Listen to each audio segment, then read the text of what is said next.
The story of human civilization is a story of empires. Welcome to Empirical Empires, a journey through time and across continents, where we'll explore the rise and fall of history's greatest powers.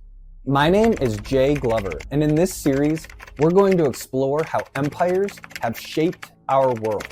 We'll traverse deserts, cross oceans, and scale mountains to explore how weak and often powerless populations grew and expanded their dominion into great and powerful empires. From ancient Mesopotamia to the British Empire, from the Mongols to the Americas, we'll see how the cycle of imperial power has shaped our languages, our cultures, and even the maps that we explore and examine today.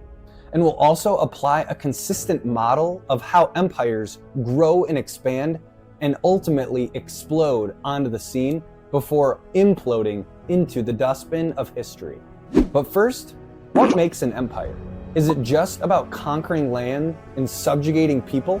At its core, an empire is a vast territory encompassing a broad and diverse people group, ultimately under a single authority. It's a political behemoth that expands beyond its original borders, often through conquest, colonization, or political influence. In this first episode, we're exploring where it all began. We're looking at the cradles of civilization, Mesopotamia, Egypt, and the Indus Valley. And we'll also explore how these ancient civilizations influenced and were influenced by one of the oldest religions in the world, Judaism. As we'll discover in this series, empires are not eternal. Instead, they follow a mesmerizing cycle of rise, golden age, and inevitable fall. This cycle isn't just ancient history. It's the very rhythm that ebbs and flows throughout our world history, bringing us to this very day. So let's step back in time and witness the birth of empires.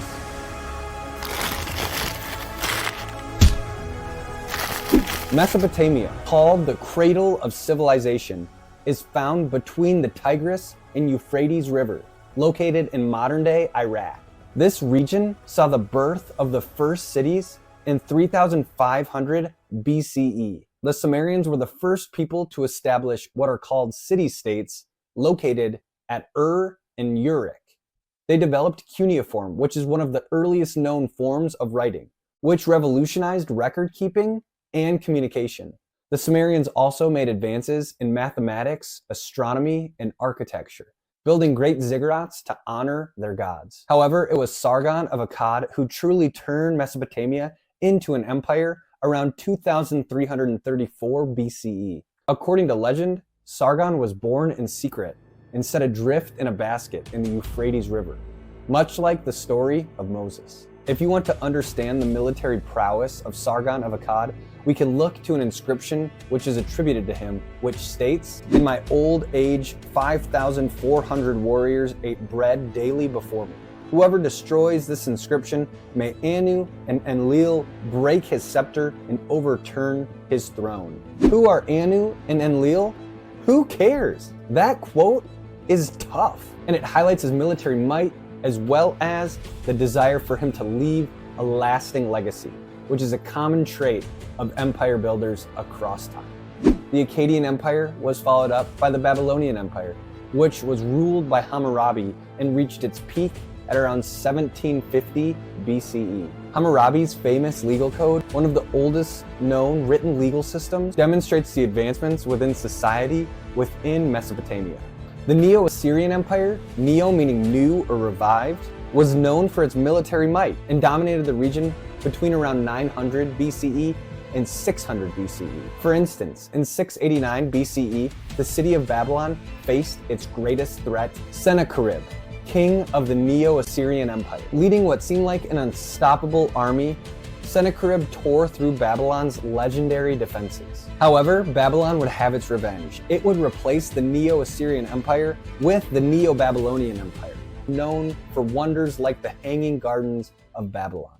And now is a great time to introduce you to the chart. Many have created a model of mapping the rise and fall of empires. We're going to use a variation of Ray Dalio's model that he creates in the Changing World Order to explore the multi-step process for a population to go imperial. And we can apply this model to empires as early as the Mesopotamians. Mesopotamia's decline began with the rise of the Persian Empire in 539 BCE, which conquered Babylon and absorbed much of the region. Despite this political shift, Mesopotamia's culture and innovations continued to influence the ancient world for centuries. And the fall of the Mesopotamian Empire provides a fascinating case study in imperial collapse. The Akkadian Empire, some scholars point to drought, which led to famine, leading to social unrest, which prompted the empire to collapse. Others suggest that the empire simply became too large to manage with the technology available at the time. Now let's journey to ancient Egypt, a civilization that flourished for over 3,000 years. Egypt's history is typically divided into three major periods: the Old Kingdom, the Middle Kingdom, and the New Kingdom. The Old Kingdom lasted from about 2686 BCE to 2181 BCE, and they're most famous for the construction of the Great Pyramids of Giza. These monumental structures were built as tombs for their pharaohs, or absolute monarchs. Absolute because they had total control, and monarchs because they were the OG kings. These structures demonstrate the immense power of the Egyptian state and its complex understanding of mathematics and engineering. The Middle Kingdom, from 2055 BCE to 1650 BCE, saw a period of reunification. Literature and art thrived. The New Kingdom, from 1550 to 1069 BCE, marked the peak of Egypt's imperial power. Pharaohs like Hatshepsut, Thutmose III, and Ramesses II led military campaigns that expanded Egypt's empire to its greatest extent. While many pharaohs contributed to Egypt's imperial growth, Thutmose III of the 18th dynasty stands out as the empire's greatest expansionist. Ruling from 1479 to 1425 BCE, Thutmose is sometimes referred to as the Napoleon of Egypt. A fascinating example of his imperial mindset comes from an inscription at the Temple of Karnak. Thutmose III claims that the god Amun-Ra told him this: "I have come to let you tread on the lands of the West, while Mitanni trembles under your terror. I have set your might in the hearts of the Asiatics." Throughout its history, Egypt developed an advanced mythology, as well as an advanced hieroglyphic writing system. The annual flooding of the Nile shaped Egypt's agriculture as well as its society, leading to innovations in irrigation and land management. Egypt's decline began in the late period, first by the Assyrians, then the Persians, and finally Alexander the Great in 332 BCE. By the time Alexander the Great conquered Egypt, the age of native Egyptian rule was long over.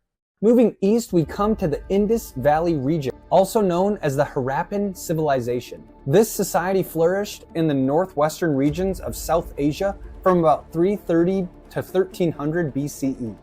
Unlike Mesopotamia and Egypt, we don't know any of the names of the rulers of those who led the Indus Valley region, as their scripts remain undeciphered. However, we can point to a figurine that has become emblematic of Indus Valley leadership: the priest king statuette found in Mohenjo-Daro. This bearded figure wearing a headband and cloak decorated with trefoil patterns suggests a society with clear leadership structure. While we can't name this individual, the intricate crafting proves that this individual was a person of great significance within the society. Interestingly, the lack of obvious military imagery within their art, coupled with the standardization of weights, measures, and urban planning across a vast area, suggests a different model of expansion. Rather than military conquest, the Indus Valley may have expanded through trade and cultural interactions, a sort of soft power. This form of imperialism contrasts with the imperialism we saw with Mesopotamia as well as Egypt. However, we know that the Indus Valley region was highly advanced for its time. Its two major cities, Harappa and Mohenjo-Daro, displayed sophisticated urban planning with grid-like street layouts, elaborate drainage systems, and public baths.